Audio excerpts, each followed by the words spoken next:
Hello friends, welcome to our channel cook with Rithu. இன்றைக்கி நம்ம கொண்டக்கடலை குழம்பு செய்ய போகிறோம். இது சாதம், இட்லி, தோசை, சப்பாத்தி, ஆப்பம், இடியாப்பம் இப்படி எல்லாத்துக்குமே சூட் ஆகிற ஒரு டெலிஷியஸ் சைட் டிஷ். இதுக்கு தேவையான பொருட்கள் என்னென்னு முதல்ல பார்த்துருவோம்.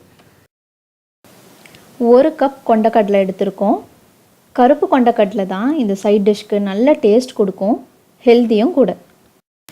இந்த டிஷ்ஷுக்கு தேவையான அளவு எண்ணெய், உப்பு, 3 டேபிள் ஸ்பூன் தனியாத்தூள், 2 தக்காளி, 150 கிராம் சின்ன வெங்காயம்,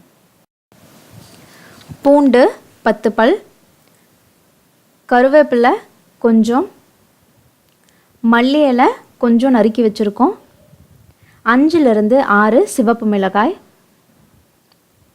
1/4 டீஸ்பூன் கடுகு, 1 டீஸ்பூன் சீரகம். கொண்டக்கடலையை ஒரு 8 மணி நேரம் ஊற வச்சுருக்கோம். அடுத்து குக்கரில் தேவையான அளவு தண்ணி விட்டு ஊற வச்ச கொண்டக்கடலையும் உப்பும் சேர்த்து 5லிருந்து 6 விசில் விட்டு ப்ரெஷர் குக் பண்ணி எடுத்து வச்சுருக்கோம். அடுத்து ஸ்டவ் ஆன் பண்ணி ஒரு கடாயில் 1.5 டேபிள் ஸ்பூன் எண்ணெய் விட்டு வெங்காயத்தை நல்லா வதக்க போகிறோம். பொடி பொடியாக நறுக்க வேண்டாம், இப்படி 2 கட் பண்ணி வச்சா போதும். எண்ணெய் நல்லா சூடாயிடுச்சு. அடுத்து நம்ம நறுக்கி வச்சுருக்க வெங்காயத்தையும் அதோட கொஞ்சம் உப்பும் ஆட் பண்ணிக்கிறோம். உப்பு போட்டு வதக்கிறதால வெங்காயம் சீக்கிரம் வதங்கிடும். இந்த ரெசிபிக்கு டேஸ்ட் கொடுக்கறதே சின்ன வெங்காயம் தான். நம்ம இப்போ ஒரு 150 கிராம் சின்ன வெங்காயம் எடுத்திருக்கோம். இதை வதக்கிட்டு அரைக்க போகிறதால பெரிய வெங்காயம் யூஸ் பண்ணால் வழுவழுன்னு இருக்கும், குழம்பும் டேஸ்ட் இருக்காது.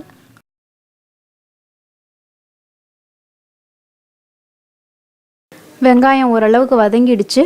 இப்போ ஃப்ளேம் சிம் பண்ணிவிட்டு சீரகத்தையும் சிவப்பு மிளகாயையும் இதோட ஆட் பண்ணிவிட்டு வதக்கிக்கிறோம். நல்லா வதங்கி கலர் சேஞ்ச் ஆகிடுச்சு. இந்த ஸ்டேஜ் வர வரைக்கும் நல்லா நம்ம வெங்காயத்தை வதக்கிக்கணும், இல்லைன்னா வெங்காயத்தோட பச்சை வாசனை குழம்புல டாமினேட் ஆகும். அடுத்து நம்ம எடுத்து வச்சுருக்க 3 டேபிள் ஸ்பூன் தனியாத்தூளை இதோட ஆட் பண்ணிக்கிறோம். தனியாத்தூளை ஆட் பண்ண உடனே நல்லா மிக்ஸ் பண்ணிவிட்டு ஒரு 2 செகண்டில் நம்ம இதை இன்னொரு பிளேட்டுக்கு ட்ரான்ஸ்ஃபர் பண்ணிடணும். கடாயிலே இருந்தால் தனியாத்தூள் கருகிடும். பிளேட்டுக்கு ட்ரான்ஸ்ஃபர் பண்ணிவிட்டு கொஞ்சம் சூடு ஆறின உடனே இதை ஒரு மிக்சர் ஜாரில் போட்டு நல்லா கிரைண்ட் பண்ணி எடுத்து வச்சுக்கிறோம். அடுத்து ஸ்டவ் ஆன் பண்ணி ஒரு கடாயில் 2லிருந்து 3 டேபிள் ஸ்பூன் எண்ணெய் விட்டு கடுகு போட்டு தாளிக்க போகிறோம்.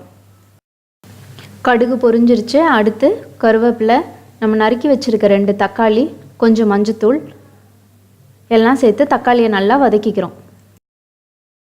கொண்டக்கடலை வேக வச்சதோட அந்த தண்ணி, கொண்டக்கடலை, பூண்டு இது 3ஐயும் ஆட் பண்ணிக்கிறோம்.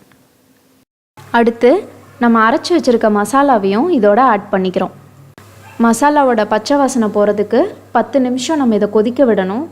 அதனால் உங்களுக்கு குழம்பு எந்த கன்சிஸ்டன்சியில் வேணுமோ அதுக்கு தகுந்த மாதிரி தண்ணி ஆட் பண்ணிக்கோங்க. அடுத்து உப்பு ஆட் பண்ணிக்கிறோம். உப்பு போட்டு ஒரு 10 நிமிஷம் நல்லா சிம்லேயே கொதிக்க விட போகிறோம். 10 நிமிஷத்தில் மசாலாவோட பச்சை வாசனைலாம் போயிடுச்சு. இதை இப்படியே கூட நம்ம யூஸ் பண்ணலாம். மல்லி இலையை தூவி எடுத்து வச்சா சுவையான கொண்டக்கடலை கறி தயார்.